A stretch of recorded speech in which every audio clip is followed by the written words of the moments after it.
आज हम कक्षा 10 की गणित का प्रश्नावली 3.5 का प्रश्न क्रमांक 1 का पहला एवं तीसरा भाग हल करेंगे।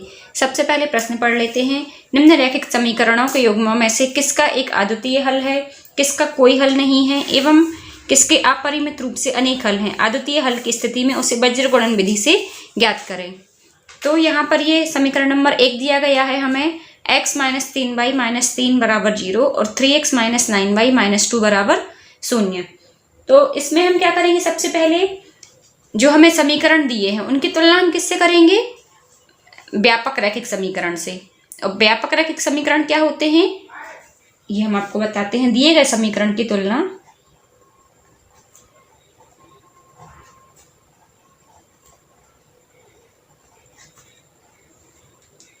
रैखिक समीकरण के व्यापक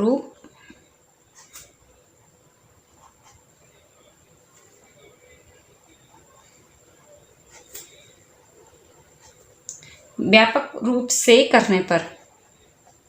और व्यापक रूप क्या होता है, a1x plus b1y plus c1 बराबर 0। और दूसरा समीकरण होता है a2x plus b2y plus c2 बराबर 0। ये रैखिक समीकरण युग्म के व्यापक रूप हैं। तो अब हम यहाँ पर a1 क्या होगा, ये देखिए x के साथ वाला हो जाएगा a1, क्योंकि a1 x है। तो a1 बराबर हो जाएगा हमारा 1, क्योंकि x के साथ जो कोफिशिएंट है या जो संख्या है वो है 1। और b1 हमारा क्या हो जाएगा -3, इनको इनके निशान के साथ लेना है। और c1 हमारा हो जाएगा ये भी -3। इसी तरह से a2 हमारा होगा 3, b2 -9 और c2 -2। अब हम क्या करेंगे, समीकरण का कोई अद्वितीय हल है या कोई भी हल नहीं है, इसके लिए हमें क्या ज्ञात करना पड़ता है, a1/a2 a1/a2 ये क्या हो जाएगा हमारा 1/3। इसी तरह से b1/b2 ये क्या हो जाएगा -3/-9 यानी कि 1/3। 3 3 और माइनस माइनस कैंसिल। इसी तरह से हमारा c1/c2 क्या हो जाएगा, ये हो जाएगा -3/-2 यानी कि 3/2। तो यहाँ पर हम क्या लिख सकते हैं, a1/a2 बराबर b1/b2। ये देखिए 1/3 और ये भी 1/3। और c1/c2 क्या है, ये इनके बराबर नहीं है क्योंकि c1/c2 है 3/2। तो a1/a2 बराबर b1/b2 और बराबर नहीं है c1/c2 के।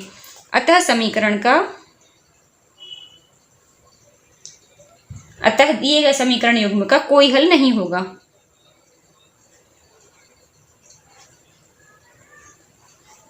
आपको इसकी तीनों कंडीशन याद होंगी।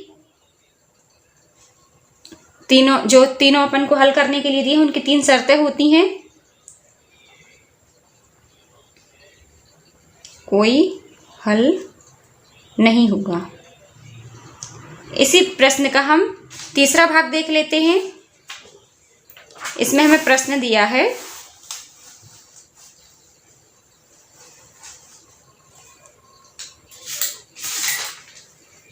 ये दिया है x - 3y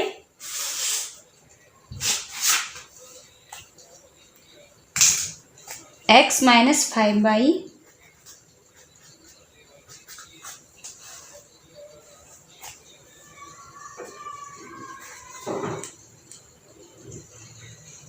sorry 3x - 5y बराबर 20 और 6x - 10y बराबर 40। तो इसमें भी क्या है, हम बस वही सेम टू सेम लाइन लिखेंगे। दिए गए समीकरण युग्म की तुलना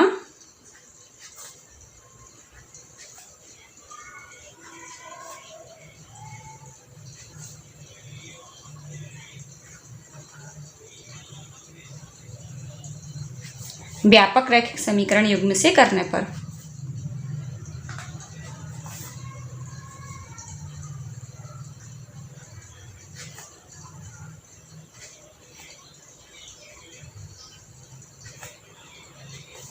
तो यहाँ पर व्यापक रूप क्या होता है, a1x plus b1y plus c1 बराबर 0, और ये होता है a2x plus b2y plus c2 बराबर 0।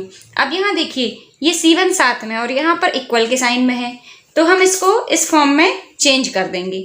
हम यहाँ पर क्या लिख सकते हैं, 3x माइनस 5y माइनस 20 बराबर 0। इसी तरह से 6x माइनस 10y माइनस 40 बराबर 0। ये समीकरण नंबर 1 हो गया और ये समीकरण नंबर 2 हो गया। अब तुलना करने में आसानी हो जाएगी क्योंकि c1 के स्थान पर c1 है और c2 के स्थान पर c2 है, और बराबर में 0 यहाँ भी और यहाँ भी है। यहाँ पर हमारा a1 क्या हो जाएगा 3, और b1 हो जाएगा -5, और c1 हो जाएगा -20। इसी तरह से a2 हमारा हो जाएगा 6, b2 हो जाएगा -10, और c2 हो जाएगा -40। अब हम a1 बटे a2 निकालेंगे, इसके हम तीनों अनुपात निकाल लेंगे। a1 बटे a2 ये हो जाएगा 3/6, तो इसको हम लिख सकते हैं 1/2। इसी तरह से b1 बटे b2 ये है -5 बटे -10, तो ये हो जाएगा माइनस माइनस कैंसिल, और 5 से कम 5, 5 दूनी 10, ये भी हो जाएगा हमारा 1/2। और c1 अपॉन c2 क्या होगा -20 अपॉन -40, ये माइनस माइनस कट जाएंगे, और 20/40 भी 1/2 होता है। अब इन तीनों से हमें क्या स्पष्ट दिख रहा है, a1 बटे a2 बराबर b1 बटे b2 और बराबर c1 बटे c2। तो इसमें हम तीसरे नंबर की शर्त फॉलो कर सकते हैं, ये तीनों बराबर हैं, अतः दिए गए समीकरण निकाय का कोई हल नहीं होगा। सॉरी, इसमें अनंततः अनेक हल होंगे। अतः दिए गए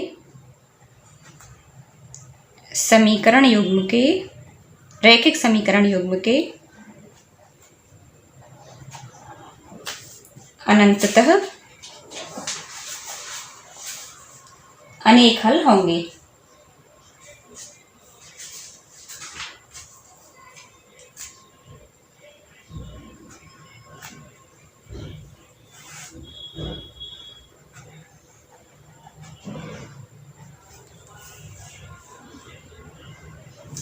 उम्मीद करती हूँ दोनों प्रश्न आपको समझ में आ गए होंगे। ये प्रस्तुति 10 फिंगर्स चैनल की ओर से थी। देखने के लिए धन्यवाद।